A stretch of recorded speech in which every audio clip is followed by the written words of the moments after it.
Hello everyone, welcome to the latest episode of Sketchbook episode series.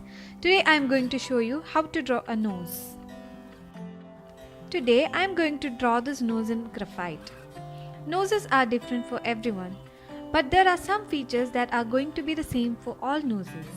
So today I am going to give you some tips on how to draw a nose and shade them so that they look really three-dimensional. If you are supporters of our Patreon, the real-time videos are available for you guys over there. So make sure to check that out. Now let's get on to the tutorial. As usual, I have very lightly mapped out the structure of the nose. If you are drawing out things first, make sure that you don't have heavy lines. You don't want them to show up later in your drawing. The biggest mistakes that I see beginners make is to draw actual lines around everything. If you are trying to draw a cartoon, that's okay. But if you are going to draw a realistic nose, you have shadows, not heavy lines. I start everything with a light hand. I start with the shadows first. A nose has more shadows than real lines. Now you can see that I am darkening things up. The shadows under your nose is going to be the darkest portion of the nose.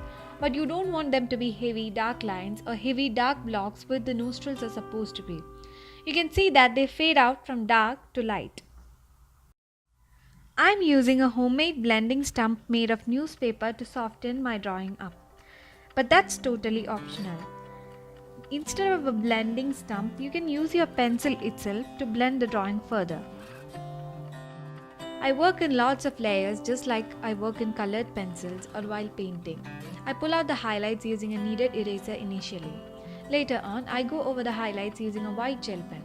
I just love the effect that I get by using a white gel pen. You may use a white charcoal pencil instead of a gel pen for the highlights.